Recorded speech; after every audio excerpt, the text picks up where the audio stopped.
예수님 찬양 받으소서.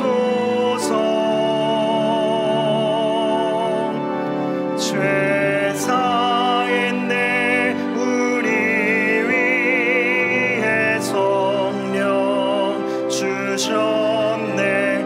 예수님 찬양 받으소서.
일어나라 빛을 발하라. 이는 내 빛이 이르렀고 여호와의 영광이 내 위에 임하였음이니라. 어두운 데에 빛이 비치라 말씀하셨던 하나님, 예수 그리스도를 통해 하나님의 영광을 아는 빛을 우리 마음에 비추이신 하나님께 감사와 찬양을 올려드립니다. 그 빛을 받아 세상 가운데 빛과 소금과 같은 역할을 감당하고자 모인 주의 자녀들이 모였습니다. 우리의 예배를 받아 주시옵소서. 마음에 품고 기도하는 한 영혼을 올려드립니다. 하나님의 영광의 빛이 그들에게도 전해지어 주님을 알게 되는 역사가 있게 하여 주시옵소서. 그 빛을 통해 온 열방이 치유되고 회복되게 하여 주시옵소서. 예수 그리스도의 이름으로 기원하옵나이다. 아멘.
수많은 별들 빛나나 주 예수 빛은 더 찬란하여 참 비교할 수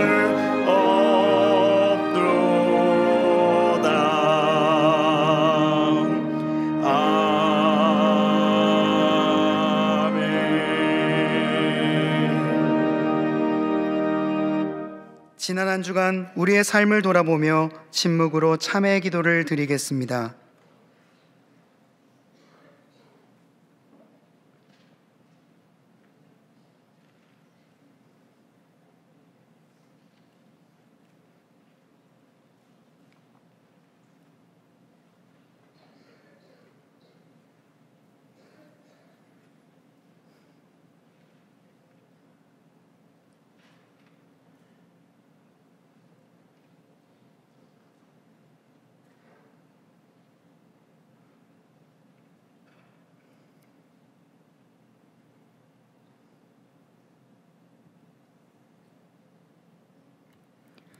하나님께서 주시는 사죄의 말씀입니다. 내가 이르기를 내 허물을 여호와께 자복하리라 하고 주께 내 죄를 아뢰고 내 죄악을 숨기지 아니하였더니 곧 주께서 내 죄악을 사하셨나이다. 아멘.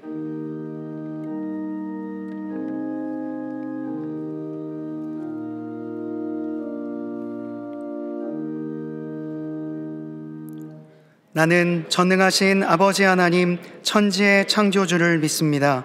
나는 그의 유일하신 아들 우리 주 예수 그리스도를 믿습니다. 그는 성령으로 잉태되어 동정녀 마리아에게서 나시고 본디오 빌라도에게 고난을 받아 십자가에 못 박혀 죽으시고 장사된 지 사흘 만에 죽은 자 가운데서 다시 살아나셨으며 하늘에 오르시어 전능하신 아버지 하나님 우편에 앉아 계시다가 거기로부터 살아있는 자와 죽은 자를 심판하러 오십니다. 나는 성령을 믿으며 거룩한 공교회와 성도의 교제와 죄를 용서받는 것과 몸의 부활과 영생을 믿습니다. 아멘.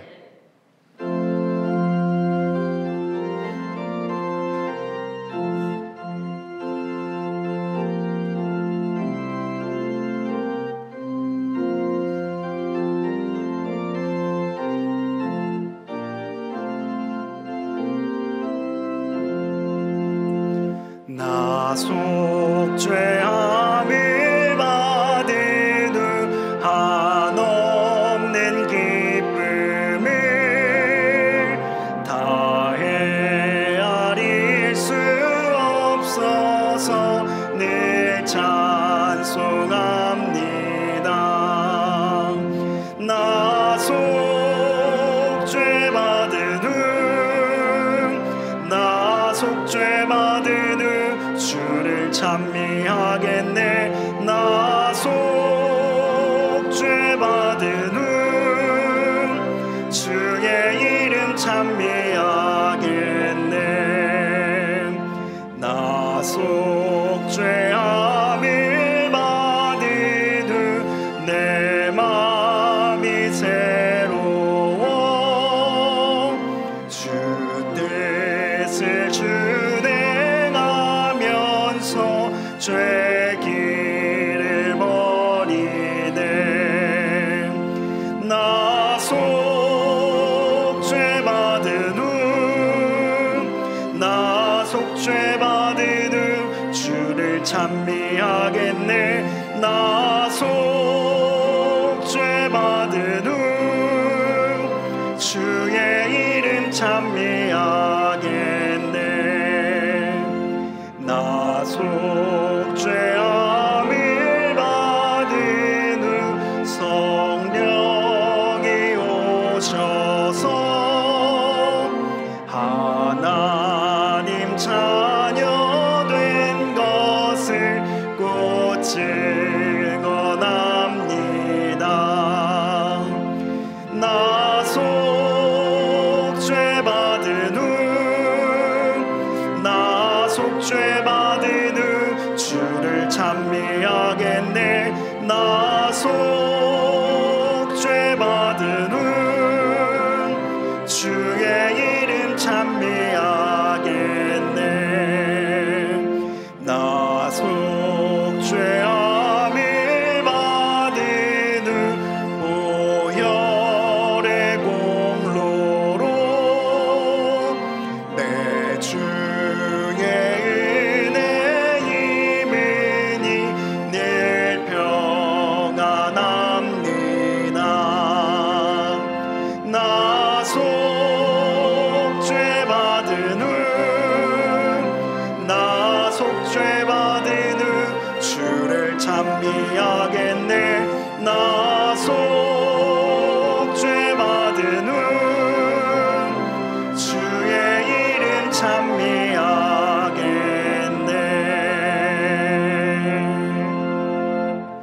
자막을 보시면서 함께 교회 공동기도를 드리겠습니다. 은혜와 자비의 하나님, 총회 파송 순회 선교사로 사역하시는 김영동 목사님과 함께 하시어 현지 신학교 사역과 선교사 협력 사역을 통해 선교 현장의 회복과 성장이 일어나도록 역사하여 주옵소서. 선교를 떠나는 남미유럽 팀원들의 안전과 건강을 지켜주시고 하나님의 인도하심 안에서 모든 일정이 진행되도록 함께하여 주옵소서. 유년, 초등, 소년부 자녀들이 겨울 성경학교를 통해 말씀으로 은혜 받게 하여 주시고 하나님 안에서 참된 기쁨을 누리도록 인도하여 주옵소서. 담임 목사님의 영육간에 강건함을 주시고 가정과 사역 위에 하나님의 은혜와 평강이 충만하게 하옵소서. 아멘. 이제는 각 개인의 기도 제목과 작정한 한 영혼을 위하여 그리고 환우들을 위하여 기도를 드리겠습니다. 사랑과 은혜가 많으신 하나님 아버지 감사합니다. 오늘 우리를 이 자리로 불러주시고 함께 예배할 수 있도록 인도하여 주시니 감사합니다. 하나님의 은혜를 온전히 구하는 오늘이 예배 되게 하여 주옵시고 갈급한 심령으로 주님 앞에 나온 주의 자녀들을 기억하시어 그들의 메마른 심령과 그리고 허탄한 육체 가운데 하나님의 놀라운 은혜가 가득할 수 있도록 주의 역사하여 주옵소서. 하나님의 놀라운 은혜를 간절히 구하오니 우리의 기도를 받아 음양하시는 예수 그리스도의 이름으로 우리 모두 함께 기도하게 하여 주옵소서.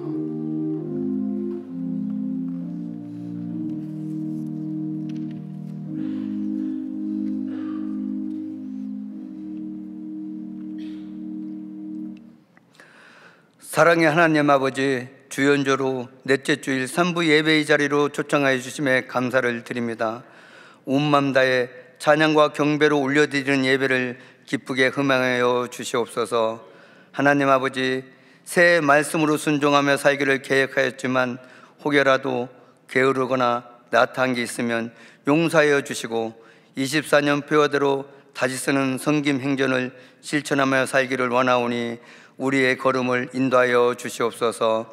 하나님 아버지, 담임 목사님 영육을 강건하게 하여 주시고 가정과 사역을 지켜주시고 성령의 권능으로 말씀을 전하실 때 온 성도들이 심령의 변화를 받아 진정한 그리스도인으로 살아가게 하옵소서.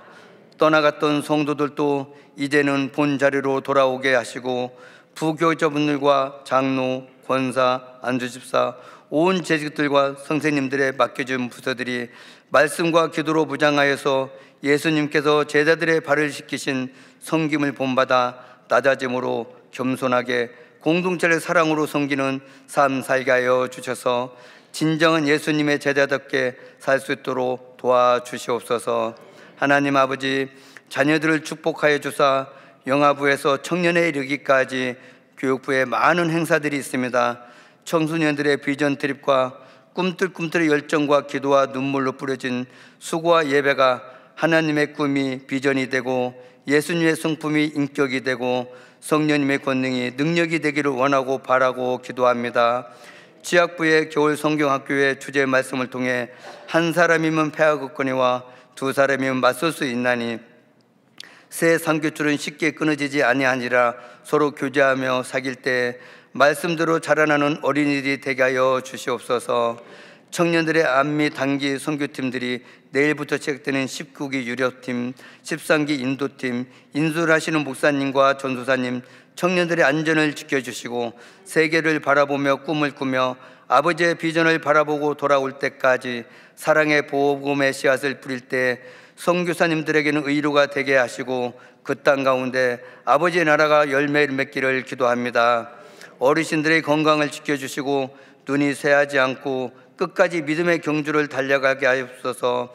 자녀들이 예언하고 청년들은 환상을 보고 아비들은 꿈을 꾸는 행복한 동안교회가 되게 하여 주시옵소서. 예배가 예배되고 교회가 교회되는 동안교회로부터 시작되어 한국교회가 다시 회복되게 하여 주사 이 땅을 고쳐 주시옵소서. 하나님 아버지, 이 나라 이 민족을 긍휼히 여기시옵소서. 대통령과 의정자들에게 지혜를 더하여 주시고 서로 연합하여 백성들의 안위를 살피는 것이 나라의 살김을 깨닫게 하여 주시고 서로 다툼으로 후손들에게 부끄러운 나라를 물려주지 않도록 도와주시옵소서. 의기에 있는 이 나라에 청년들의 실업난을 극복하여 주시고 가장들의 일터가 안정돼서 가정이 깨어지고 무너지지 않게 도와주시고 회복시켜 주시옵소서. 아버지, 동안에 많은 환우들이 있습니다. 영적으로 육적으로 고통 가운데 있는 환우들을 치료하여 주시고 완치하여 주셔서 성전에 나와서 예배드리기를 사모하며 눈물로 기도하는 분들을 외면치 마시고 들어 응답하여 주옵소서. 간병하는 가족들을 의로하여 주시고 지치지 않도록 힘주시고 경제적으로 어려움을 고통당하지 않도록 채워주시옵소서.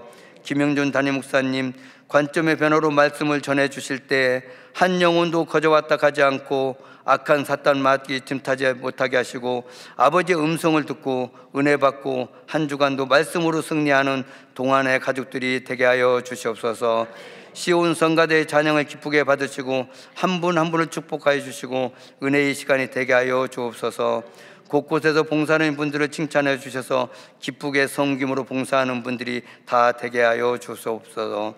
자기의 목숨 우리의 대속물을 주시기 위해 이 땅에 오신 예수 그리스도 이름으로 기도드렸습니다. 아멘.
주께서 피로 값주고 사신 주님의 성도들이 아버지 앞에 나와서 예배를 올려드립니다.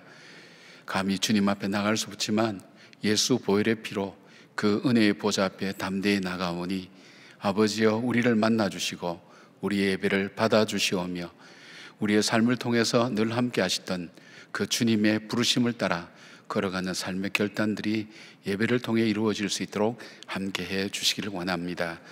깨닫지 못하는 저희들로 하여금 깨닫게 하시고 말씀 가운데 걸어가는 그 걸음 속에 주님께서 약속하신 그 증거들이 나타나는 역사가 있게 하시고 이적과 기적을 통해서도 역사하시는 그 주님을 만나는 귀한 복된 시간들이 될 수 있도록 성령님 이 시간 함께 하시고 은혜를 베풀어 주시옵소서.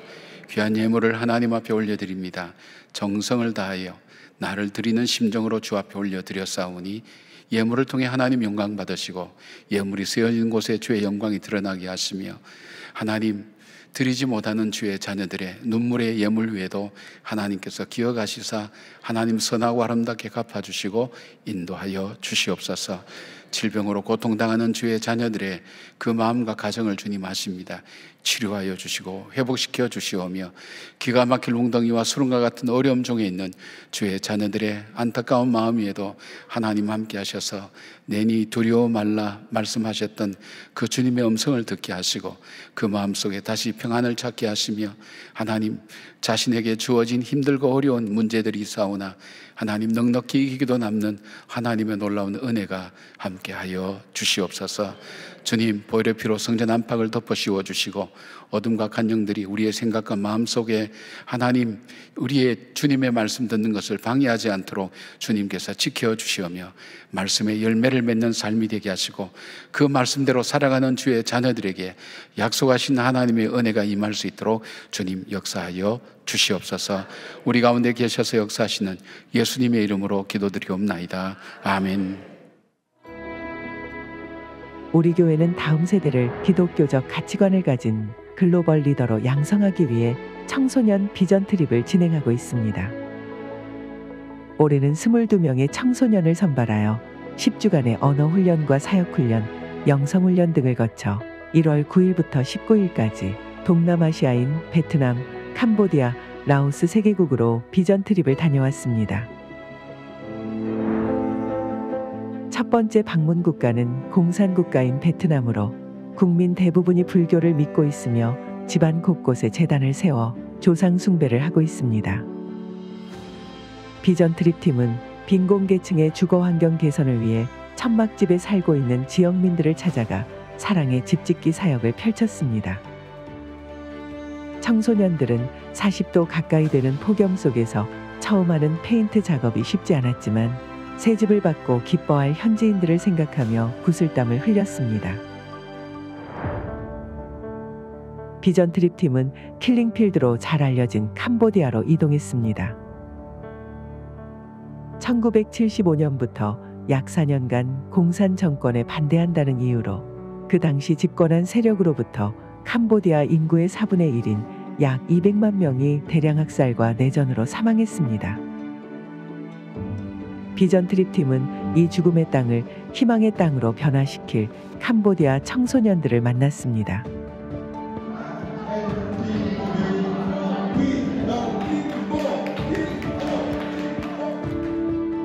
비전 트립 팀과 비슷한 연령대인 이곳 청소년들에게 태권도, 워십 등을 선보이며 즐거운 교제 시간을 가졌습니다. 또한 30년이 넘어 낡고 어두운 환경의 유치원을 캄보디아에 자라나는 새싹들을 위해 비전 트립 팀이 밝고 산뜻하게 재정비했습니다.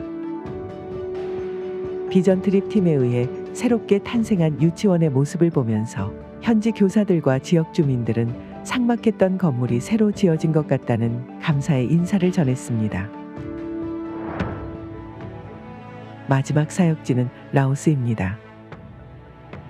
라오스는 동남아의 대표적인 불교 국가로 남성 대부분이 승려가 되기 위해 수행하는 것을 삶의 가장 큰 가치로 여긴다고 합니다. 이러한 라오스의 성경적 세계관 안에서 인재를 키워가기 위해 기독교 교육을 목표로 삼고 있는 학교가 있습니다. 그곳은 생사이 스쿨로 초등과정과 유치원 과정을 나눠 교육하고 있습니다.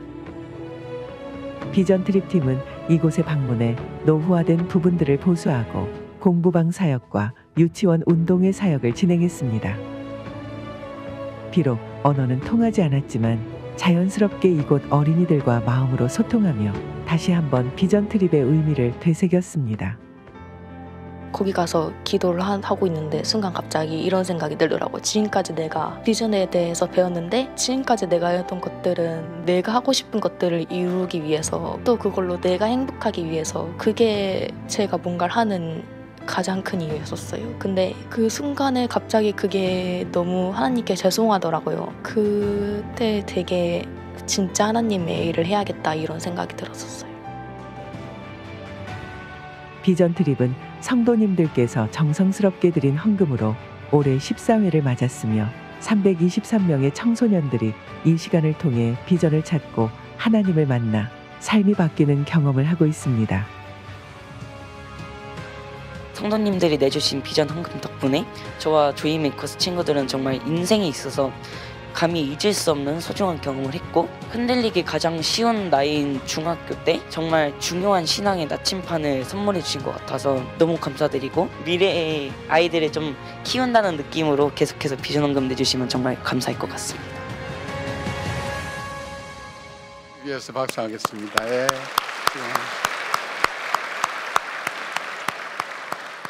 예. 아이들이 참 중학교 때가 가장 어려울 때인데, 그 아이들에게 어떤 인생의 분기점이 되죠. 이 비전 트립은 정말 그런 어떤 역할들을 많이 하고 있는 것 같습니다. 이번에 가신 선생님들이나 또 우리 교육자들, 그리고 우리 장로님까지 가셔서 함께 하셨는데 참 좋은 경험이 되었고, 또 아이들이 집에 돌아와서 부모님과의 관계도 달라지고 또 살아가는 생활 습관도 많이 바뀌어지고 있다고 그렇게 피드백을 받고 있습니다. 여러분의 귀한 섬김이 또 새로운 역사들을 만들어가는 일에 아름답게 쓰여져서 얼마나 감사한지 모르겠습니다. 오늘 예배 오신 여러분들 환영합니다. 우리 좌우에 있는 분들 우리가 좀 축복하십시다. 주님의 평강을 기원합니다. 주님의 평강을 기원합니다. 예, 여러분 참 잘하시네요. 예. 저는 참 곤란한 게 수요일 저녁이나 주일 저녁에 오면 목사님들이 보통 설교하시기 전에 광고하시면서 전후 좌우 앞뒤 다 하시라 그러는데 상당히 바빠요. 이렇게 뒤로 왔다가. 예. 근데 이제 이렇게 뭐 좌우로 이렇게 보시니까 인사하는 모습이 얼마나 귀한지 모르겠습니다. 고맙습니다. 오늘 저녁 예배는 비전 트립 갔다 온 우리 학생들이 비전 트립 때 함께 공연했던 그 공연도 하게 되고, 또 지금보다는 영상이 조금 더 자세히 나와 있는 영상을 함께 나누면서 우리의 자녀들이 어떻게 자라고 있는지, 신앙 안에서 어떻게 세워져 가고 있는지 함께 볼 수 있는 귀한 시간 됩니다. 우리 부모님들과 우리 친척들도 같이 나오셔서 격려해 주시고 축복해 주시면 고맙겠습니다. 2월 큐티진이 발행되었습니다. 매일매일 일상 속에서 말씀으로 생활하는 여러분들의 삶을 도와주기 위해서 만든 이 큐티진은 뒤편에 가시면 1,000원 이상의 후원금으로 여러분께서 사용하실 수가 있습니다. 여러분께서 참고하시길 바랍니다. 내일 그 안미 단기 선교, 안미 유럽팀이 출발하게 됩니다. 여러분 계속해서 우리 청년들 가는 이 길에 계속해서 기도해 주시고, 또 여러 가지 필요한 물품이나 후원을 또 해주실 수 있으면 고맙겠습니다. 이 청년들이 가서 그곳에서 하나님의 나라를 배우고, 안미라는 것이 주님이 사랑하시는 그런 뜻이거든요. 하나님 사랑하시는 내 백성이다, 그런 뜻입니다. 그 사람들도 하나님의 백성인 것을 깨닫는 그 세계관의 변화가 우리 삶의 큰 변화의 틀을 변화시킬 수가 있습니다. 우리 청년들 위해서 기도해 주셔서 이 땅에 청년으로 사는 것이 쉽지 않은데 큰 힘을 얻을 수 있도록 여러분 기도 함께 하시고 또 격려해 주시면 고맙겠습니다. 우리 63기 중보기도학교 모집합니다. 중보기도학교는 내가 기도를 체계적으로 배우고 싶다고 생각하시는 분, 또 교회에 나왔는데 그냥 아무도 아는 사람이 없어서 어떻게 다닐까 그래서 그냥 예배만 드리고 왔다 갔다 하는 분들이 있습니다. 그렇다 보면 조금 어떤 일이 일어나면 결국 교회에서 멀어지게 되고 신앙에서 멀어지게 됩니다. 교회 오셔서 만나서 힘들 때 함께 돕고 격려하는 사람들이 필요합니다. 근데 일부러 찾아가서 만날 수도 없지 않습니까? 근데 이 중보기도 훈련하고 우리 바나바 훈련을 하게 되면 자연스럽게 우리 성도님들을 만나게 되고 교제하게 됩니다. 그리고 기도의 영적 끈이 만들어지는 것을 경험하게 됩니다. 그러면 이 교회가 내가 다닐 교회구나, 이 교회를 통해서 하나님께서 내게 주시는 사명이 있구나 하는 것을 우리가 알게 됩니다. 그래서 여러분께서 중보기도 훈련에 꼭 함께 참여해 주시고, 특별히 아직 한 번도 참여하지 않은 분들 함께 하실 뿐 아니라 또 한 번 가지고는 내가 조금 더 훈련을 더 받았으면 좋겠다는 분들은 함께 하시면 여러분의 그 훈련 기간이 일상의 습관이 되고 또 삶의 어떤 기준이 되어서 계속해서 기도하며 사는 삶을 우리가 함께 만들어갈 수가 있습니다. 여러분의 좋은 기회를 여러분 꼭 기억하시고 함께 참여해 주시면 고맙겠습니다. 우리 교회 소식 영상으로 계속해서 함께 나누겠습니다. 참 아름다운 곳이라 주님의 세계는 정말로 내가 나갔고 솔직할 수 있는 곳, 조금이라도 내 의라 말할 수 없는 이곳은 바로 주님의 세계라.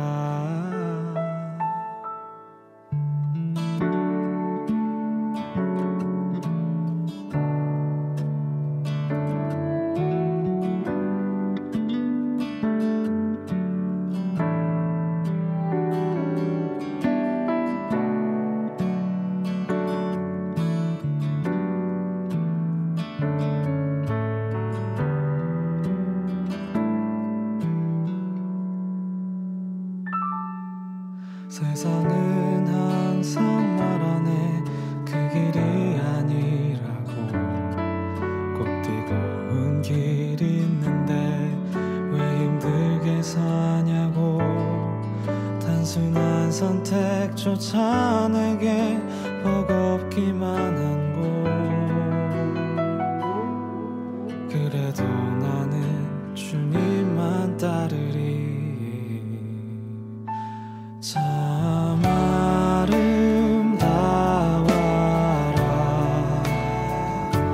주님의 세계는 저 솔로몬의 옷보다 더 고운 백화. 오늘 우리에게 주시는 하나님의 말씀은 누가복음 5장 33절에서 39절까지의 말씀입니다. 다 함께 일어나셔서 하나님의 말씀을 경청하시겠습니다. 그들이 예수께 말하되 요한의 제자는 자주 금식하며 기도하고 바리새인의 제자들도 또한 그리하되 당신의 제자들은 먹고 마시나이다. 예수께서 그들에게 이르시되 혼인집 손님들이 신랑과 함께 있을 때에 너희가 그 손님으로 금식하게 할 수 있느냐. 그러나 그날에 이르러 그들이 신랑을 빼앗기리니 그날에는 금식할 것이니라. 또 비유하여 이르시되 새 옷에서 한 조각을 찢어 낡은 옷에 붙이는 자가 없나니 만일 그렇게 하면 새 옷을 찢을 뿐이요 또 새 옷에서 찢은 조각이 낡은 것에 어울리지 아니하리라. 새 포도주를 낡은 가죽 부대에 넣는 자가 없나니 만일 그렇게 하면 새 포도주가 부대를 터뜨려 포도주가 쏟아지고 부대도 못 쓰게 되리라. 새 포도주는 새 부대에 넣어야 할 것이니라. 묵은 포도주를 마시고 새 것을 원하는 자가 없나니 이는 묵은 것이 좋다 함이니라. 이것은 하나님의 말씀입니다. 아멘.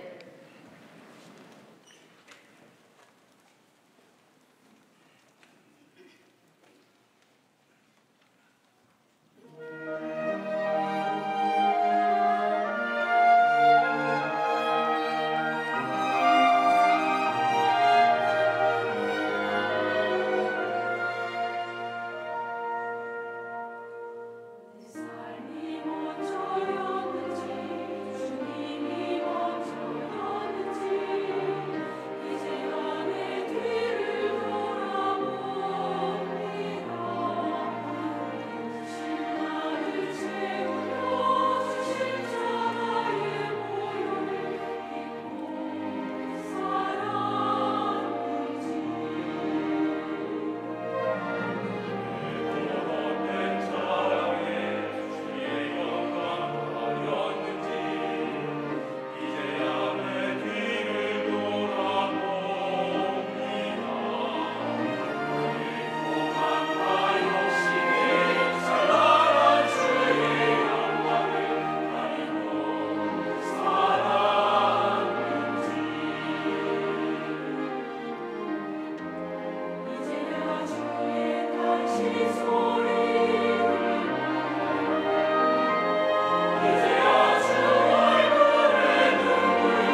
아멘.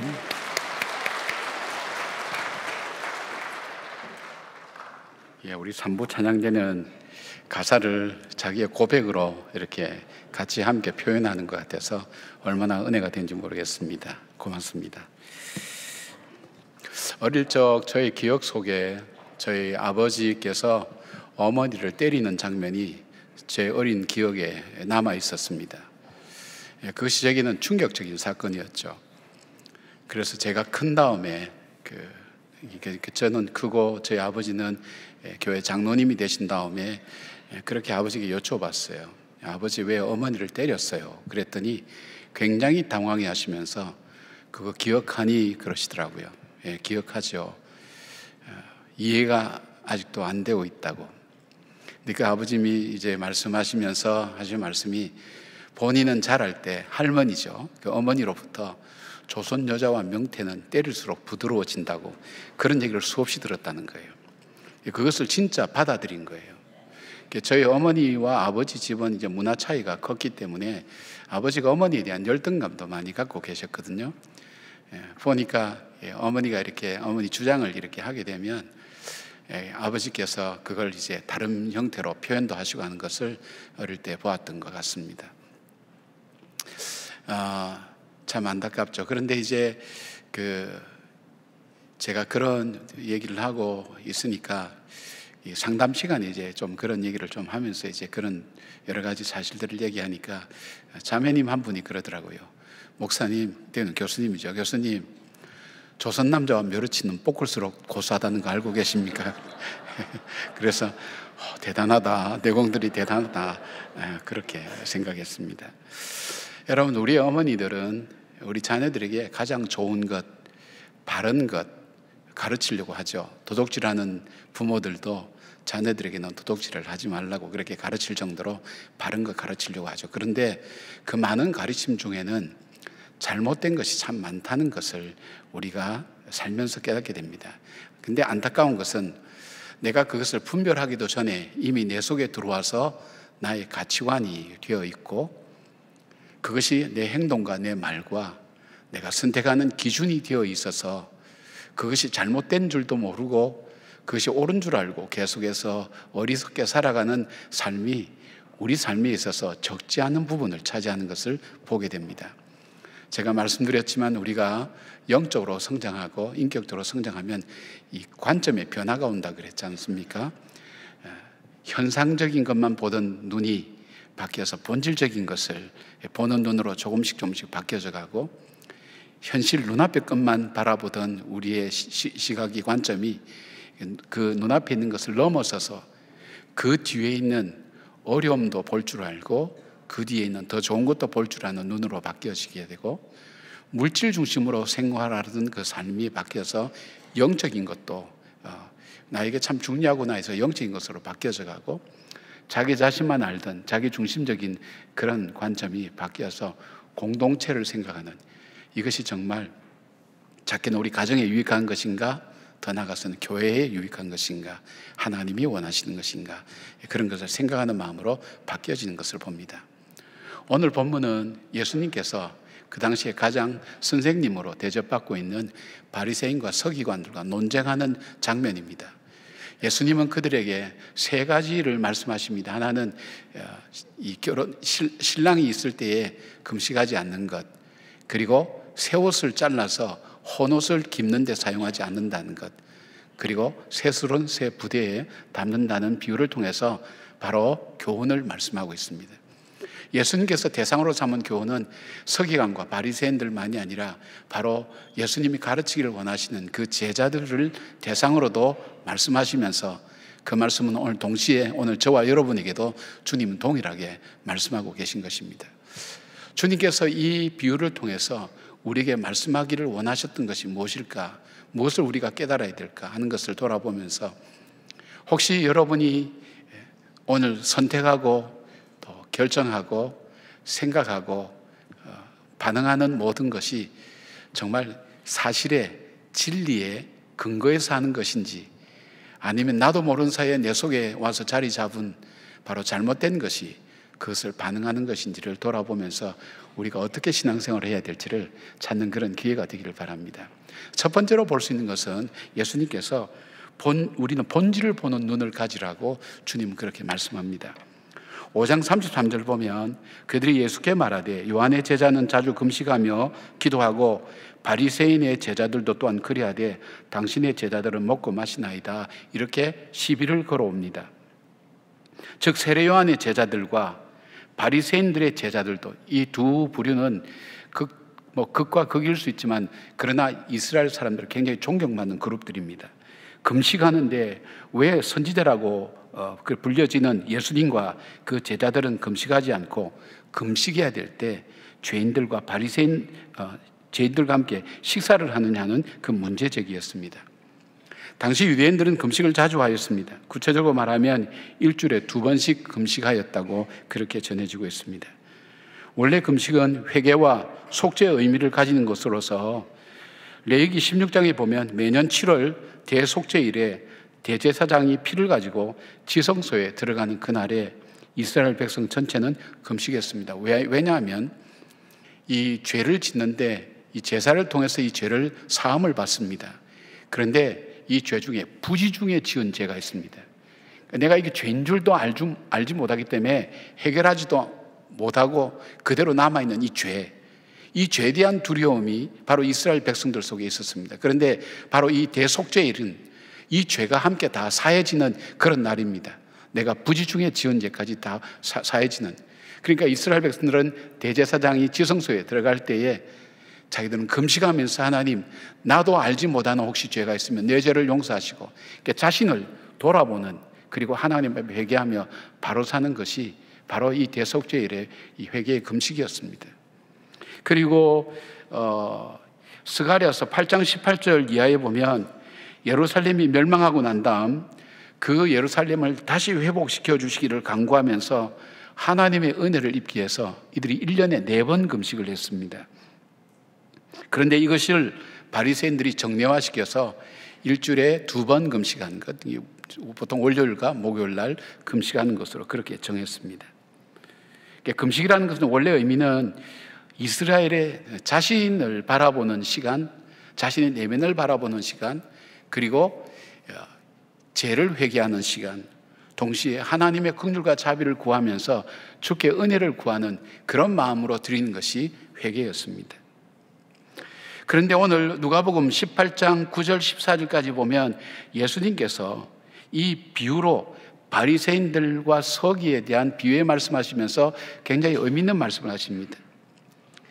이 비유의 처음인 9절 말씀 보니까 또 자기를 의롭다고 믿고 다른 사람을 멸시하는 자들에게 이 비유로 말씀하시되라고 하면서 그 비유가 뭐냐면 이 세리와 죄인으로 여기는 세리와 바리새인이 성전에 기도하러 올라갔습니다. 바리새인들은 다른 사람들에게 섞이지 않고 자기 혼자 따로 성전 앞에 고개를 들고 하늘을 향해 손을 벌리고 기도하기 시작합니다. 그 기도의 내용이 그렇습니다. 하나님, 나는 저 세리와 같지 아니합니다. 세리가 짓는 죄를 짓지 않고 저는 생활 속에서 삶 가운데 하나님 율법대로 살기 위해서 최선을 다해서 살아가고 있습니다. 저는 도적질도 하지 않고 간음도 하지 않고 살인도 하지 않습니다. 그리고 저는 저 세리처럼 그렇게 악한 일도 하지 않습니다.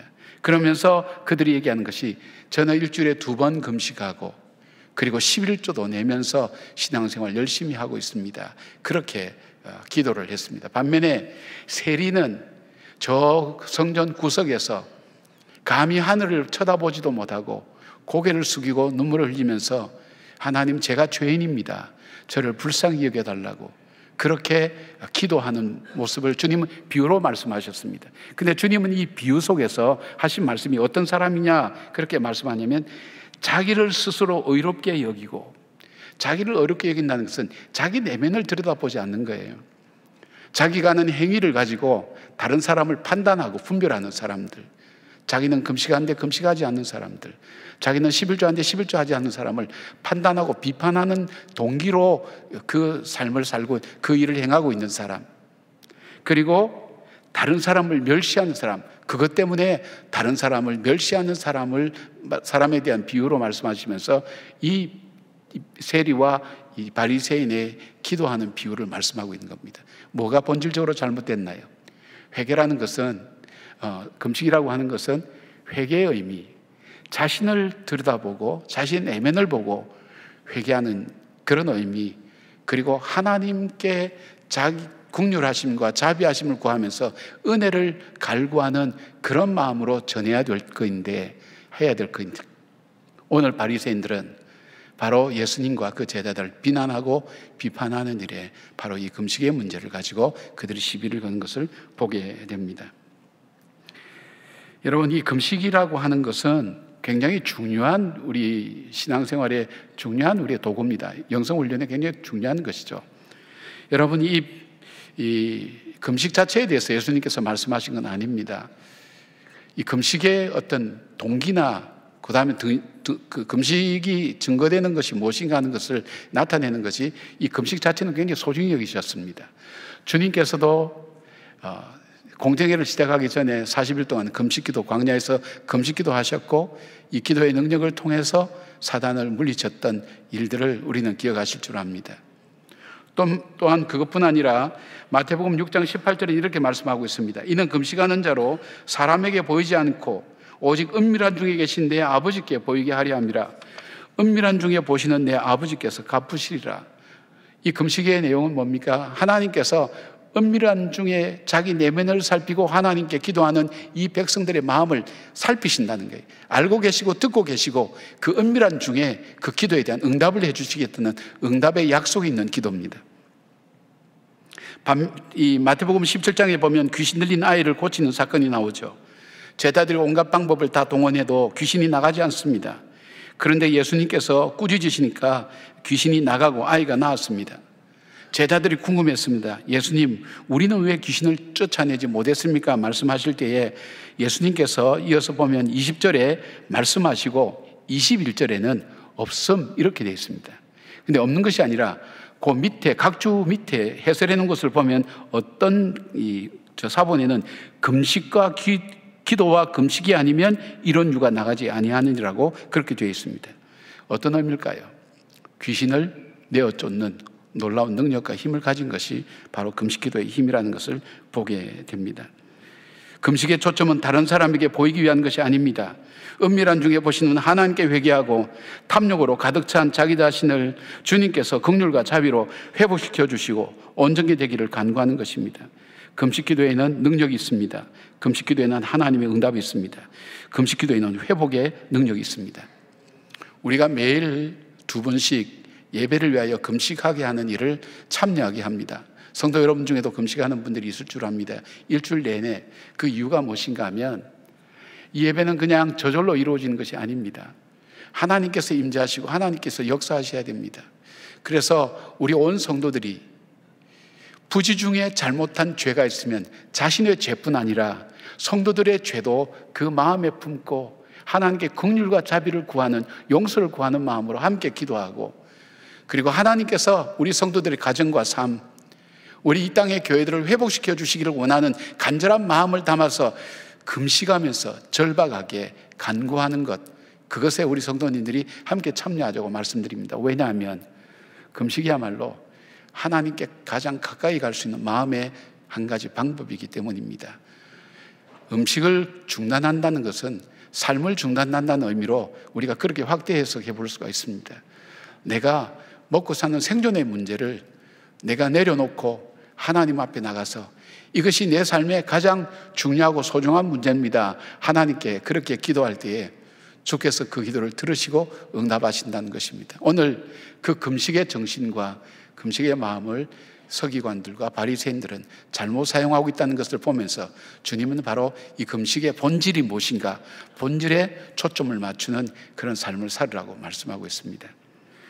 사랑하는 여러분, 여러분도 기도하실 때에, 또 금식 기도하실 때에, 또 여러 가지 면에서 신앙생활 할 때에, 또 봉사하고 섬길 때에 사람에게 초점 맞추지 말고 그것의 원래 근본적인 본질이 무엇인가를 여러분께서 말씀을 통해서 다시 한번 공급을 받을 수 있다면 내 삶이 헛되지 않고 주님께서 말씀하시는 그 어리석은 이 바리새인과 서기관들의 그 모습처럼 현상에 초점을 맞추지 않고 그 본질에 초점 맞추면서 주님의 응답하심과 주님과 교제함을 우리가 경험하게 될 것입니다. 그런 본질을 보는 눈들이 여러분 열려지기를 주님의 이름으로 축복합니다. 본질을 보는 눈을 가지라고 하신 그 주님은 두 번째로 강조하는 것이 뭐냐면 영혼을 보는 눈을 가지라고 말씀합니다. 세리 레위 집에서 식사를 할 때에 다른 세리들과 죄인들이 함께 합니다. 이것을 보고 바리새인들과 서기관들이 예수님을 비난합니다. 그때 예수님께서 31절 32절에 이렇게 말씀합니다. 예수께서 대답하여 이르시되 건강한 자에게는 의사가 필요 없고 병든 자에게라야 쓸데있나니 내가 의인을 부르러 온 것이 아니요 죄인을 불러 회개시키러 왔노라고 그렇게 말씀합니다. 이때 바리새인들이 두 가지 질문합니다. 첫 번째 질문이 어찌하여 선지자라고 불리우는 예수님과 제자들이 세리들과 죄인들과 함께 어울려서 식사를 합니까? 금식해야 될 때 식사를 합니까? 라는 거하고, 두 번째, 예수님께서 죄인을 불러 회개시키러 왔노라 말씀하시는데 왜 바리새인의 제자와 세대요한의 제자도 금식하는데 왜 예수님과 제자들은 금식하지 않느냐고 반문을 하는 겁니다. 죄인을 회개시키러 왔다 그러면 바로 금식해야 되지 않냐. 왜냐하면 이들에게 금식은 회개였거든요. 회개의 상징이었거든요. 그러면 금식해야 되지 않냐. 정말 논리적으로 맞는 말 같지만 여기에는 두 가지의 관점이 있습니다. 두 가지 다른 관점. 그 관점 첫 번째는 바리새인들과 서기관들은 주님과 함께 식탁에 참여한 세리와 죄인들을 하나님께로부터 버림을 받고 정죄당해야 될 존재로 보는 반면에 예수님은 죄인들을 잃었다가 다시 찾은 탕자와 같은 존재로 보는 것입니다. 그래서 잔치를 베푸는 것입니다.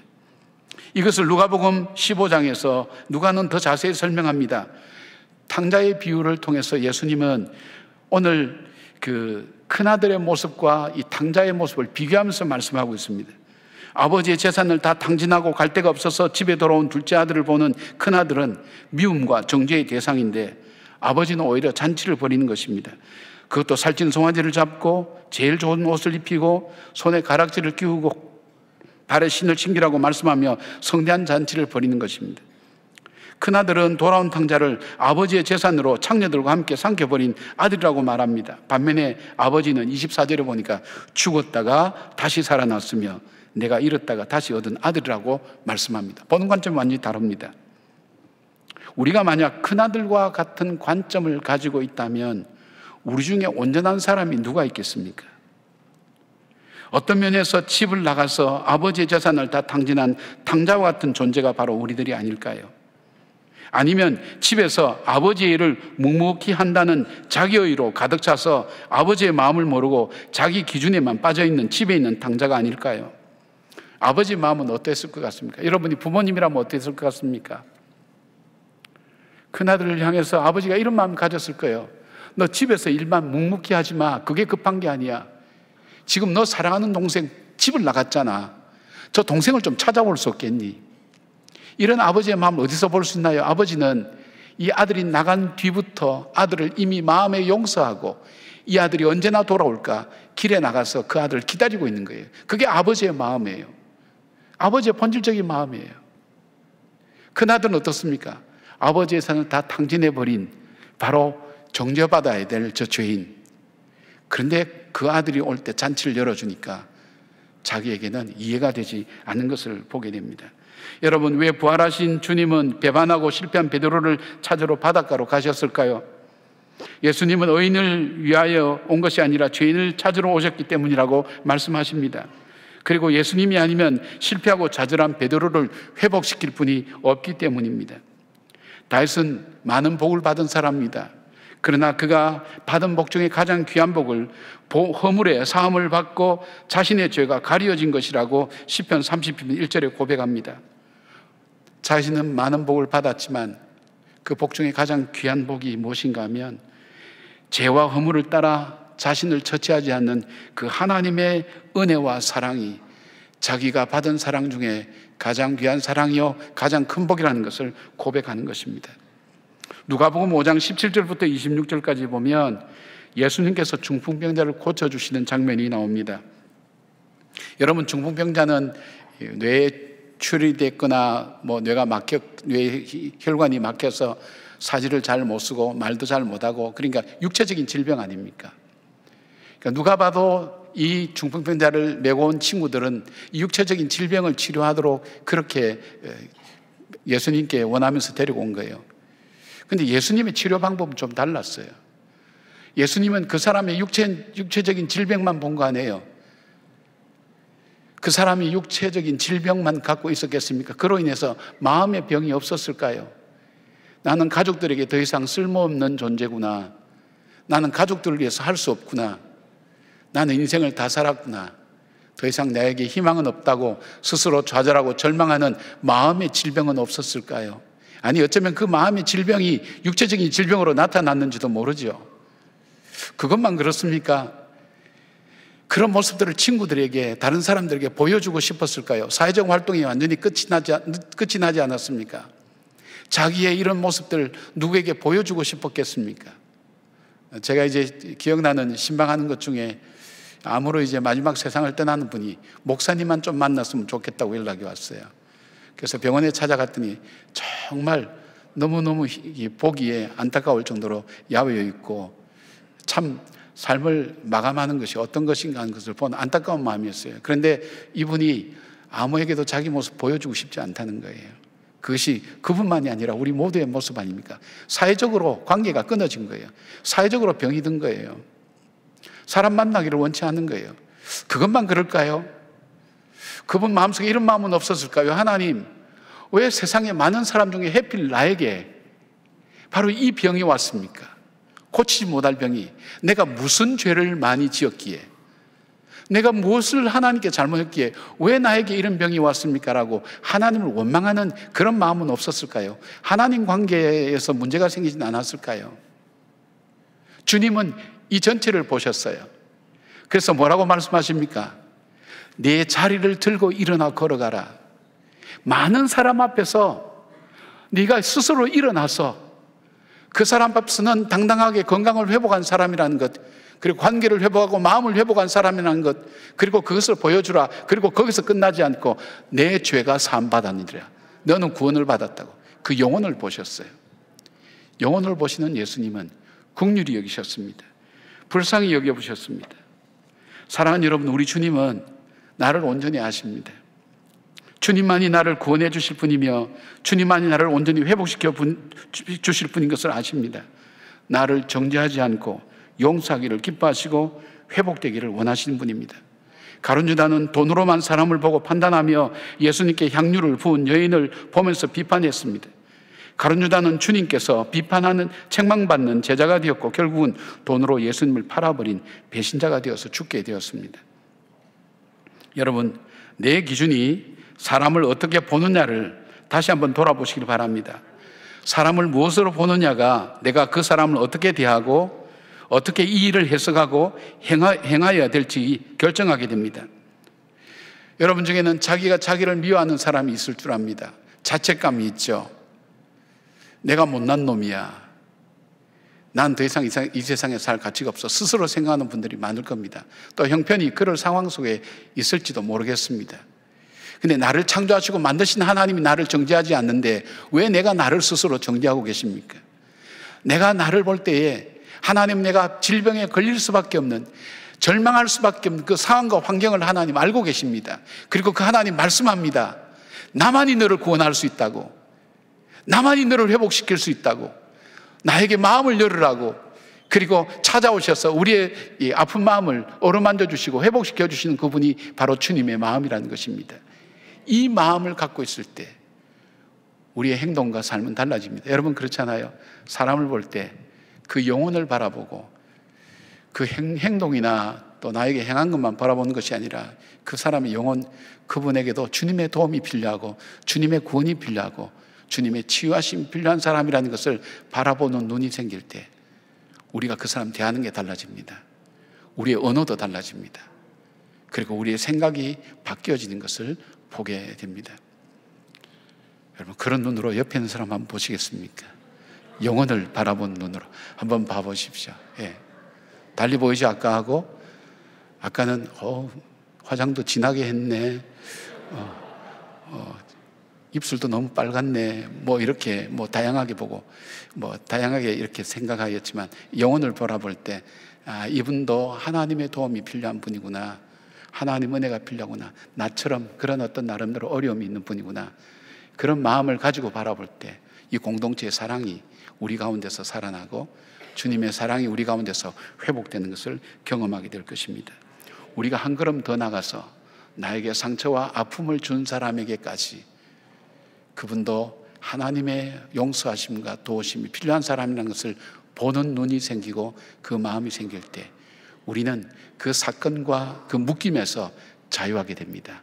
과거를 과거로 보내는 힘과 능력이 바로 그 용서에서 나오게 됩니다. 용서하는 그런 은혜가 있기를 바랍니다.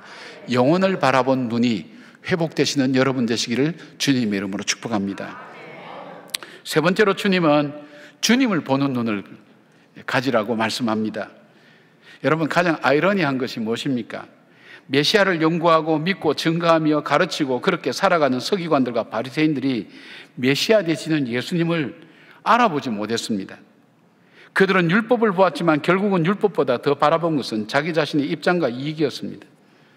주님이 자기들 앞에서 말하고 가르치는데도 메시아를 알아보지 못하고 자기 자신에게 빠져서 다른 것을 보지 못합니다. 예수님께서 기가 막힌 비유를 하지 않습니까? 새 옷에서 한 조각을 찢어서 낡은 옷에 붙이는 것과 같고 새 포도주를 낡은 부대에 넣어서 결국은 부대가 터져 포도주를 다 버리는 것과 같다고 말씀합니다. 무엇에 대한 말씀입니까? 바로 바리새인들과 서기관들이 바로 메시아 되신 그 주님을 알아보지 못하고 그 말씀을 듣지 않은 그 상황을 보시면서 주님 하시는 말씀인 것입니다. 오늘 예수님의 잔치는 어떤 잔치입니까? 하나님께서 열어주시는 천국 잔치인 것입니다. 한 영혼이 주님 앞에 돌아오는 것을 기쁘게 여기는 그 하나님의 천국 잔치인 것입니다. 당자가 돌아온 것을 기뻐하면서 주님께서 베풀어 주시는 기쁨의 잔치인 것입니다. 가장 기뻐해야 될 잔치에 그들은 정죄하고 비난하며 죄를 짓는 것입니다. 주님은 바리새인들과 서기관들에게 하시는 말씀이 있습니다. 35절 36절에 보니까 예수께서 그들에게 이르시되 혼인집 손님들이 신랑과 함께 있을 때 너희가 그 손님으로 금식하게 할 수 있느냐? 그러나 그날에 이르러 그들이 신랑을 빼앗기리니 그날에는 금식할 것이라고 그렇게 말씀합니다. 지금 주님과 함께 있다는 것이 얼마나 기쁘고 즐거운 일인가 하는 것을 너희들이 알지 못한다고 말씀하시는 것입니다. 그러나 주님이 십자가에 못 박힐 때, 신랑이 빼앗길 때 슬퍼하며 금식하라고 말씀하십니다. 이 말씀은 예수님이 죽고 부활하시고 성령님이 임재하시기까지 함께 슬퍼하며 금식해야 될 것을 말씀하시는 것으로 우리가 이해할 수 있습니다. 지금 성령께서 우리와 함께 하십니다. 그렇다면 우리는 어떤 상황 속에서도 우리를 도우시고 함께 하시는 그 주님을 인하여 기뻐하는 삶을 살아야 됩니다. 그런데 세상의 염려와 걱정과 근심으로 우리는 이 기쁨을 잃어버렸습니다. 바울은 데살로니가전서 5장 16절에서 18절 이렇게 말씀합니다. 항상 기뻐하라, 쉬지 말고 기도하라, 범사에 감사하라. 이것이 그리스도 예수 안에서 너를 향하신 하나님의 뜻이라고 말씀하십니다. 여러분 중에 문제가 없는 사람이 없을 겁니다. 문제가 없다고 얘기하는 사람은 그게 진짜 문제니까 문제가 없는 사람 아무도 없습니다. 근데 문제에 대해서 여러분이 어떤 생각합니까? 이 문제를 어떻게 풀 것인가? 심각하면 심각할수록 그런 마음을 많이 가질 것입니다. 조금의 신앙을 가진 분이 이런 생각할 겁니다. 주님, 이 상황 속에서 내가 어떻게 판단하고 결정하고 선택해야 됩니까? 주님의 뜻이 무엇입니까? 그렇게 물어보실 것입니다. 그런 마음들이 아마 다 있으실 거예요. 어떤 분들은 하나님이 대답 안 하시니까 점쟁이한테 가서 물어본 사람도 있다 그래요. 그만큼 답답해하죠. 이 일이 어떻게 해야 될지 알지 못하니까. 주님께 물어본다 할 때 오늘 그 대답을 말씀드리겠습니다. 여러분이 어떤 문제를 갖고 있는지 저는 모르겠어요. 하여튼 문제는 있어요. 근데 그 문제에 대한 하나님 뜻은 이겁니다. 하나님은 말씀하실 때 항상 기뻐하라. 기뻐서 기뻐하라는 거 아니에요. 이게 명령이에요. 기뻐하라. 왜요? 이미 너희에게 주신 귀한 것들이 너무 많다는 거예요. 기뻐해야 될 것이 더 많다는 거예요. 이해가 되시나요? 정말 나 같은 죄인이 구원함을 받은 것보다 이 세상에 더 큰 기쁨은 없거든요.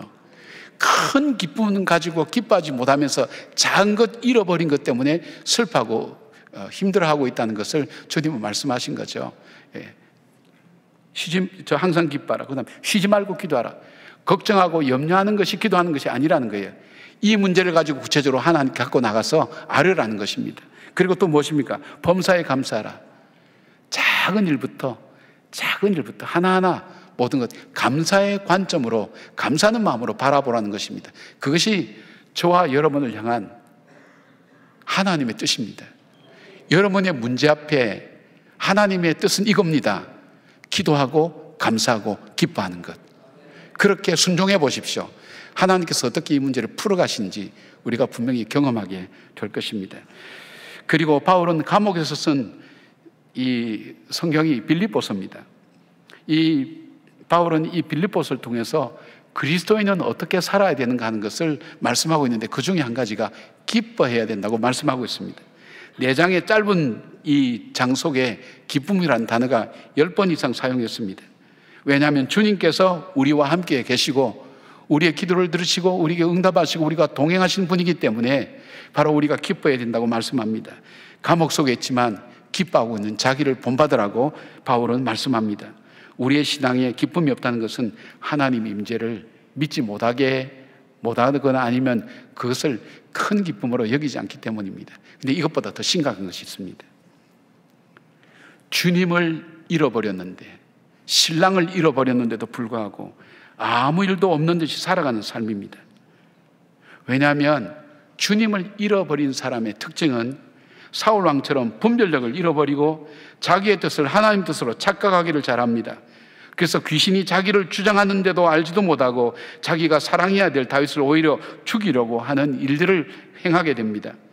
또한 하나님을 잃어버린 사람은 삼손처럼 자기가 밧줄에 묶였을 때 이전처럼 힘을 써서 밧줄을 끊어버리고 블레셋 사람을 다 죽이려고 착각하게 됩니다. 힘이 없어요. 주님을 바라보고 폭풍치는 바다 위를 걷던 베드로는 주님에게서 시선을 떼어서 바람과 파도를 보게 될 때에 물속에 빠져버렸습니다. 신앙생활이라는 것은 물 위를 걷는 것과 같습니다. 주님을 바라보고 사는 것입니다. 그런데 주님을 잃어버릴 때에 염려와 근심의 태풍과 삶의 파도 속에 묻혀서 빠져들어가는 것입니다. 그것을 딛고 일어서서 걸어갈 힘을 잃어버리는 것입니다. 주님을 잃어버린 사람, 그 사람의 특징이 뭡니까? 그 사람은 힘이 없습니다. 죄와 싸워서 이길 힘이 없습니다. 죄 앞에 늘 굴복합니다. 여러분 중에 혹시 나는 내 삶에 있어서 왜 내가 원하는 것은 살지 못하고 왜 이렇게 내가 자주 넘어지고 잘 유혹에 빠질까, 그런 삶을 살고 있다면 여러분의 신랑이 있는지, 주님이 여러분과 동행하고 있는지, 내가 주님에게서 시선을 떼고 다른 것에 보고 있는지를 빨리 점검하시길 바랍니다. 나는 아무 일도 없는데 주님과 특별한 관계도 없는데도 불구하고 특별히 기도하거나 이것도 관계도 없는데 일들이 잘 풀려, 그렇게 생각하는 분이 있습니까? 두 가지 중에 하나입니다. 하나는 주님이 버렸든지, 다른 하나는 날 잡아서 고치려고 벼르고 계시는 겁니다. 굉장히 겁나는 말씀이죠. 왜요? 사생아는 그렇게 하지 않습니다. 버려둡니다. 성경에서 로마서 보면 하나님께서 우리의 고집대로 할 때 버려둔다고 했습니다. 무서운 버림입니다. 버림받는 것입니다. 근데 하나님을 사랑하는 사람은 연단하고 채찍해서 바로 돌아오도록 만드는 것을 보게 됩니다. 사랑하는 여러분, 말씀에 감동이 없습니다. 그리고 예배에 대한 가치도 알지 못합니다. 하나님의 은혜가 얼마나 귀한지도 실감하지 못합니다. 내가 울어야 될지 웃어야 될지 분별하지 못합니다. 깨닫지 못하면 알지 못하는 것입니다. 사랑하는 여러분, 우리 인생의 비극은 어디서부터 시작됩니까? 내가 미워해야 될 것을 사랑하고 사랑해야 될 것을 미워하는 데서 시작되지 않습니까? 내가 간직해야 될 것을 버리고 버릴 것을 간직하고 가까이 할 것을 멀리하고 멀리할 것을 가까이 하는 이 혼란 속에서 우리 인생의 비극은 일어나지 않습니까? 죄가 나를 주장할 때, 내가 주님과의 초점에서 멀어지게 될 때 나에게는 이 분별력이 없어지는 겁니다. 사울처럼 그렇게 되는 것입니다. 삼손처럼 그 줄을 끊을 만한 힘이 없는 겁니다. 이전에는 끊었습니다. 그러나 주님이 삼손을 떠났다 그랬습니다. 삼손이 힘이 없습니다. 잡혀서 그는 노예로 살 수밖에 없는 상황이 되었습니다. 마찬가지입니다. 죄에 대해서 이길 힘이 없고 분별력이 없을 때 여러분 빨리 깨닫기 바랍니다. 내 시선이 주님을 향하고 있는지 말입니다. 그래서 히브리서 12장 2절에 이렇게 말씀합니다. 믿음의 주여 또 온전케 하신 이인 예수를 바라보자고 말씀합니다. 그럼 어떻게 주님으로부터 내 시선이 늘 머물러 있어야 되는가? 뭐 여러 가지가 있지만은 가장 쉽게 우리가 할 수 있는 방법이 있다면 이런 질문을 자기 자신에게 늘 던지면 도움이 될 것 같습니다. 예수님이라면 지금 어떻게 하실까? 예수님이라면 지금 뭐라고 말씀하실까? 예수님이라면 내가 어떻게 행하기를 원하실까 하는 것을 질문을 던져보시기 바랍니다. 그냥 본능적으로 반응하고 응답하는 그런 것이 아니라 한 번 걸러서 예수님이라면 이런 말을 들을 때 어떻게 하실까? 예수님이라면 이런 상황이 처할 때 어떻게 하실까? 이걸 필터링을 사용하시면 상당 부분 우리에게 있어서 하나님께서 우리를 정말 도와주신 것을 체험하게 됩니다. 예수님이라면 어떻게 하실까? 여러분 그렇게 매번 질문해 보시기 바랍니다. 혹시 끝나고 집에 가서 부부싸움 할 분이 있습니까? 친구한테 물어봅니다. 오늘 우리 부부싸움 해야 될 것 같아. 그럼 친구가 얘기합니다. 그렇지, 일단 싸우면 이겨야 돼. 부부싸움은 승리해야 돼. 기선을 제압해야 돼. 딱 그렇게 얘기하면 그 말 듣고 갔다가는 집안 큰일 납니다. 그러나 주님이라면 어떻게 할까? 한 번만 다시 생각해 보십시오. 주님이 물론 결혼도 안 하셨지만 부부싸움 했다는 얘기는 못 들어봤거든요. 어쨌든 우리 속에 그런 마음을 가지고 볼 때 우리의 시선을 늘 주님께 둘 수 있는 것을 보게 됩니다. 이 주님의 이 교훈은 계속해서 이 제자들을 교육하는 교훈이 됩니다. 그리고 서기관과 바리새인과의 논쟁에서도 계속 나오는 그 관점입니다. 이 관점의 변화가 얼마나 많은 행동의 변화가 일어나고 삶의 결과가 달라지는지 하는 것을 보게 됩니다. 처음에 말씀드린 것처럼 나도 모르는 사이에 내 안에 들어와서 내 인생의 기준이 되어 있고 내가 선택에 선호하는 것으로 바뀌어져 있는 바로 그것을 그대로 받아들이는 것보다는 말씀의 빛 아래 나의 마음과 생각을 다시 한번 조명해 보면서 하나님의 뜻을 살필 줄 아는 지혜로운 사람, 그럴 때 우리의 삶은 말씀드린 것처럼 현상에 급급하던 우리가 본질을 향해서 하나씩 하나씩 바라보게 됩니다. 현실만 바라보던 우리가 현실 너머에 있는 저 미래에 우리를 기다리고 있는 하나님의 약속을 바라보는 눈들이 열려지게 됩니다. 물질만 바라보던 우리가 물질 넘어 영적인 것을 바라볼 줄 아는 정말 영혼이 잘된 같이 범사가 잘 되는 사람이 복된 사람인 것을 알게 됩니다. 나만 알던 사람이 가족과 그리고 공동체를 생각하는 마음으로 바뀌어지는 성숙한 사람이 됩니다. 주님은 말씀을 통해서 우리에게 교훈하시는 것을 기억하시면서 날로 날로 믿음 안에서 영적인 성장이 이루어지고 그 성장한 여러분들이 만들어가는 성령의 역사를 삶을 통해 증가하는 저와 여러분 되기를 주님의 이름으로 축복합니다. 아멘. 기도하겠습니다. 하나님 고맙습니다. 우리는 무의식적으로 많이 어떤 일을 만날 때 반응을 쉽게 합니다. 이제 우리 자신을 다시 한번 돌아보게 하여 주시옵소서. 주님의 뜻이 무엇인지 무엇을 따라 살아야 될지를 생각하며 우리가 걸어갈 때에 주님에게 시선을 두고 살아갔던 그 베드로가 물을 걷는 그 능력을 저희들에게 베풀어 주시옵고 사울이 하나님 아말렉과 싸워서 승리하던 그 능력을 주실 뿐 아니라 주님 다윗이 자기가 받은 큰 복이 하나님 자신에게 허물과 죄를 따라 처치하지 아니하시는 그 하나님의 긍휼과 자비의 있음을 바라볼 줄 아는 믿음의 눈들이 열려질 수 있도록 하나님 함께하여 주시옵소서. 주님 우리로 하여금 하나님 우리를 자책하고 우리를 스스로 속박하고 묶어놓는 모든 것으로부터 자유하게 하시고 우리를 하나님 참소하고 비난하는 어둠의 영들로부터 자유케 되는 놀라운 역사를 주님 허락하여 주시옵소서. 예수님의 이름으로 기도드리옵나이다. 아멘. 우리 다 같이 일어나셔서 고백의 찬양 함께 올려드리겠습니다.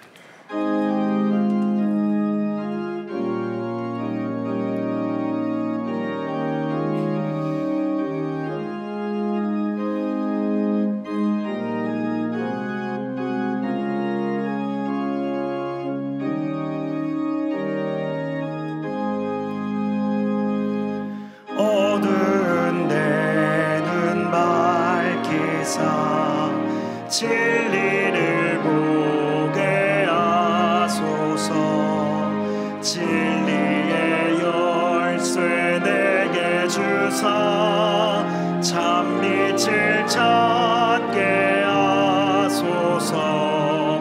깊으신 뜻을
주사 사랑을 하게 하소서. 깊은 뜻을 알고자 엎드려 기다리오니 내 입을 열어주소서. 성령이여.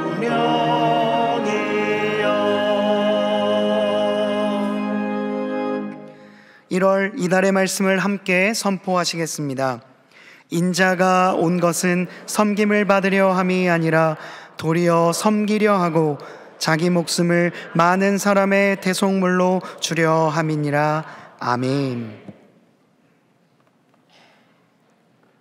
이제는 우리 주 예수 그리스도의 은혜와 우리 하나님의 사랑과 성령님의 깨닫게 하심과 감동하심이 오늘 내 삶의 관점을 하나님의 말씀의 관점으로 바꾸며 날마다 성숙하며 성숙된 그 삶으로 만들어가는 아름다운 인생을 주 앞에 올려드리기를 사모하는 예배를 드린 주의 모든 사람들 머리 위에 이 나라와 이 민족 위에 지금부터 영까지 함께 하시기를 간절히 축원하옵나이다. 아멘.